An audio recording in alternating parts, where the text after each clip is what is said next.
Olá, queridos. Hoje no Bíblia Todo Dia, Ezequiel capítulos 13 a 15.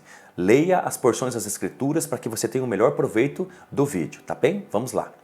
Capítulo 13 e 14 vai falar sobre os falsos profetas, como que Deus vai agir com eles e como você identificar um falso profeta. E inclusive também vai dizer por que existem os falsos profetas. A primeira coisa importante está ali no verso número 2, como se identifica um falso profeta. Diz o final do versículo 2. Só profetizam o que o coração vê. Então olha que coisa importante. Um falso profeta, ele fala daquilo que ele observa. Então ele está atento à vida das pessoas, ele está atento ao coração das pessoas, ele está atento à situação das pessoas, às circunstâncias das pessoas e o que as pessoas desejam, querem e sonham. Ele está atento às dificuldades das pessoas, eles observam. Então eles falam daquilo que os seus olhos veem, do que o seu coração vê. O próprio verso 3 diz: ai dos profetas insensatos, que seguem o seu próprio espírito e não viram nada. Então o falso profeta, uma característica dele, é que ele não fala da parte de Deus ou aquilo que Deus colocou na sua boca, mas ele fala do que o seu coração viu, do que os seus olhos viram, do que a sua própria capacidade, inteligência, sabe, pensar de forma cognitiva, de alguma forma o leva a ele a dizer isso a alguém. Por isso que Deus diz que isso é mentira. Por quê? Porque Deus não colocou essas palavras no coração desses profetas. Por isso que eles são falsos. Porque eles falam o que observam. Eles são atentos. Eles ficam de olho para poder então se aproximar e chegar a uma pessoa para falar algo a elas. O verso número 4 diz que são raposas no deserto.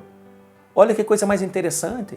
Não são raposas que de alguma forma fica na cidade, que fica ali, que tem que entrar no aprisco e na porta do aprisco tem sempre um pastor. Não, são raposas em lugares áridos, distantes, inóspitos, já difíceis. E era assim a situação de Israel. Ela estava mais quebrada que arroz que terceiro, ela estava em situação complicada, como se fosse assim num deserto, numa situação difícil. E esses profetas no meio desse povo eram raposas no meio da população. E as raposas do deserto eram animais que saíam à noite para caçar. Elas saíam às escondidas. Eram assim que viviam esses profetas, nas escuras, às escondidas, sorrateiros, com poucas pessoas observando e vendo. Era assim que eles agiam. O próprio Deus os via como raposas no deserto. Assim eram os falsos profetas no meio do povo. Uma outra coisa muito interessante, que característica dos falsos profetas, diz o verso número 10, visto que desviaram o meu povo, dizendo paz. Olha o que eles diziam: vai haver paz, a gente vai reconstruir a cidade, está tudo bem, o pior já passou. E não era, o terceiro exílio estava próximo. A terceira vinda de Nabucodonosor na Babilônia para destruir completamente Israel era iminente.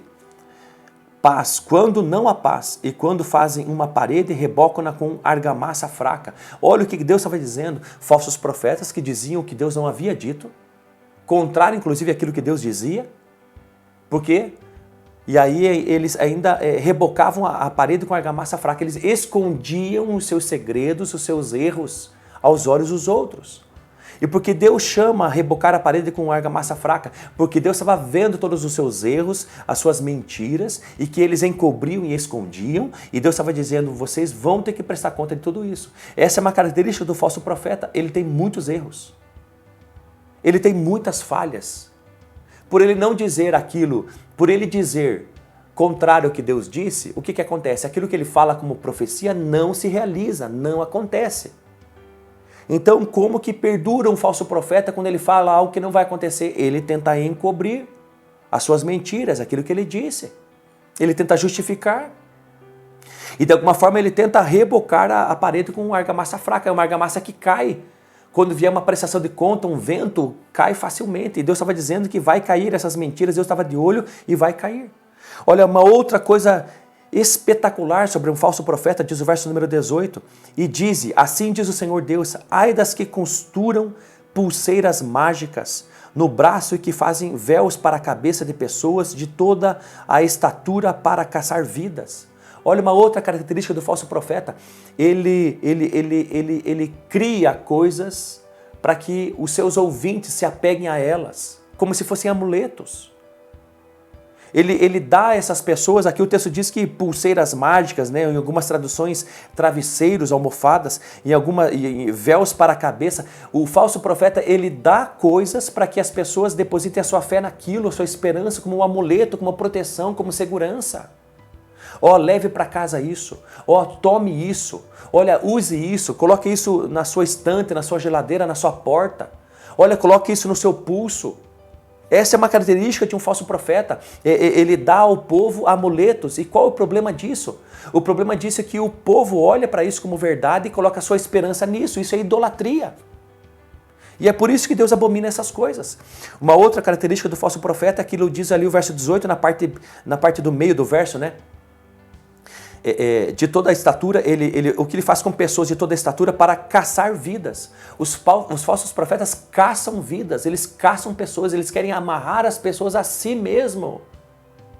Nós precisamos amarrar as pessoas a Jesus Cristo, nós precisamos levar as pessoas a Jesus Cristo, não a nós mesmos. Então, se você vê qualquer homem manipulando uma pessoa, ele é falso, ele está agindo errado, ele não está certo. Nós temos que levar as pessoas a Jesus Cristo e não a nós. Uma característica de um falso profeta é que ele amarra as pessoas a si mesmo. Se a pessoa quiser saber a vontade de Deus, tem que vir perguntar para mim. Se você quer saber o que fazer, que negócio fechar, para onde ir, para onde ser missionário, o que fazer, com quem casar, você tem que perguntar para mim. Há pessoas que se amarram aos profetas que não dão um passo sem antes consultar um profeta. Isso é um erro tremendo e terrível. Saiba, através desse capítulo número 13 e 14, como identificar o seu falso profeta. Saiba, o teu coração tem que estar diante de Deus e para ele você tem que olhar. E por que existem os falsos profetas? Diz ali no verso número 19. Os profetas mentindo ao meu povo que escuta a mentira. No final do versículo diz isso do capítulo 19. Os falsos profetas são falsos profetas porque eles mentem. Eles falam daquilo que eles observam. Eles falam da inteligência deles, daquilo que eles veem.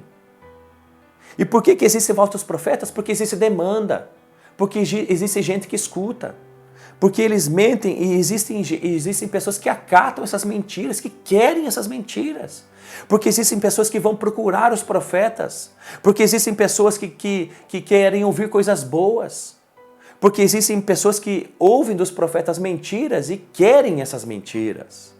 Tudo vai dar certo, eu vou vencer, eu vou conquistar, o meu ministério é o maior e é o melhor, eu vou conquistar o mundo, eu vou para todas as nações. E as pessoas se alimentam com essas coisas, porque é isso que elas querem ouvir. Então por que existe falso profeta? Porque existe demanda, porque existem pessoas que procuram essas pessoas, e é por isso que elas perduram.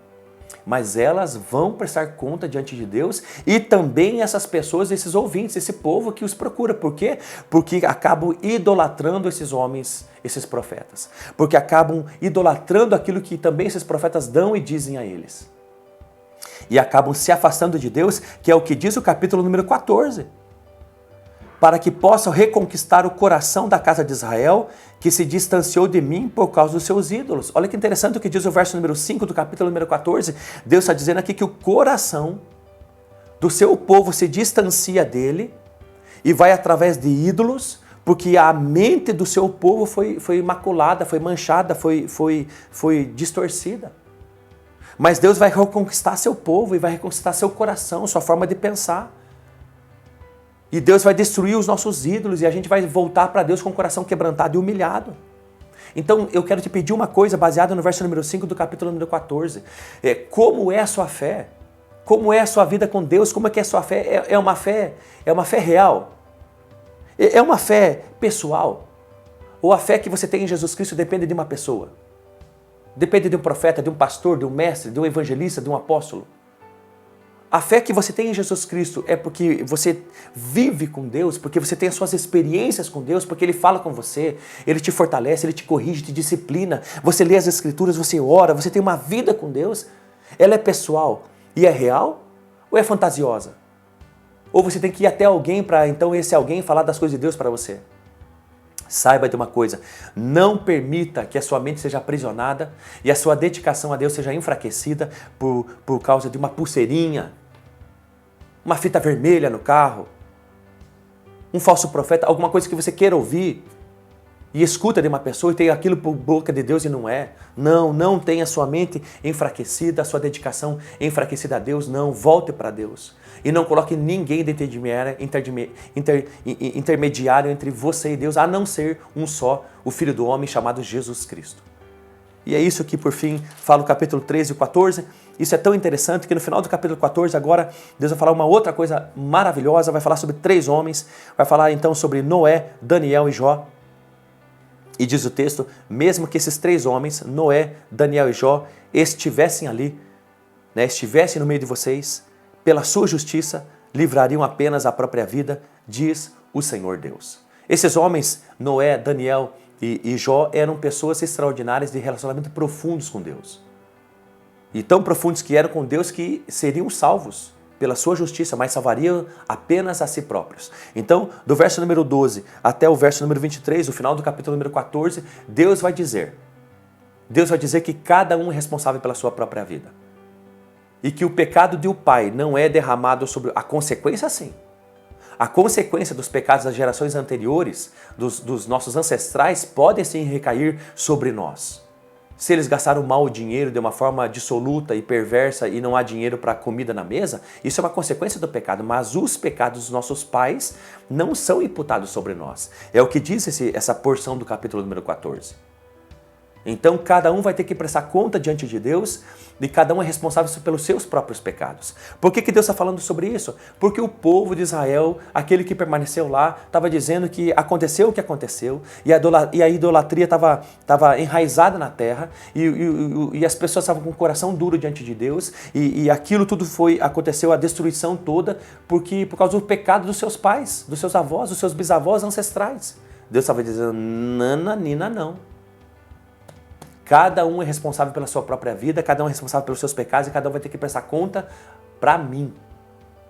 Para mim. É isso então que Deus estava dizendo no final do capítulo 14 e por fim o capítulo número 15 vai falar sobre ali, de novo essa forma ilustrativa de Deus falar com o profeta e o profeta falar ao povo, a madeira inútil da videira.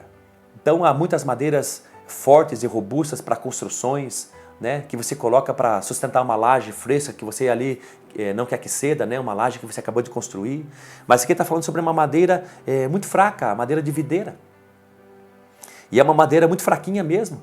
E, inclusive que se passar pelo fogo fica mais fraca ainda, ao tal ponto de ser considerada inútil, diz aqui no capítulo número 15. Por que Deus está falando então essa alegoria, né, da inutilidade da videira, né, desse galinho, dessa madeira que é muito fraco, tão fraco que é inútil? Porque Deus está fazendo uma relação com Israel. Por que Deus está dizendo então que Israel é inútil? Por causa da idolatria de Israel. É por causa disso que Deus então está dizendo sobre essa inutilidade da nação. E eu quero te dizer, você é frutífero? Eu preciso te fazer essa pergunta, você é frutífero ou é inútil? Você é frutífero? Talvez você tenha dito para mim, olha, Nel, pastor, eu sou de caráter, eu sou reto, íntegro, temente a Deus, eu sou justo na terra. Mas sabe de uma coisa? Além de ter um bom caráter, de ser íntegro e correto, você precisa ser frutífero. Então frutifique em nome de Jesus Cristo, trabalhe para Deus, em nome de Jesus Cristo, não seja inútil. E não permita que a tua própria vontade, ou que a idolatria, ou do que qualquer coisa te impeça, inclusive o cônjuge, de ser infrutífero. Mas produza para Deus, porque Deus tem um propósito com a tua vida. Ele te deu vida. Ele te fez nascer e crescer para produzir. E esse é o propósito de Deus para com cada um dessa terra. Deus te abençoe muito.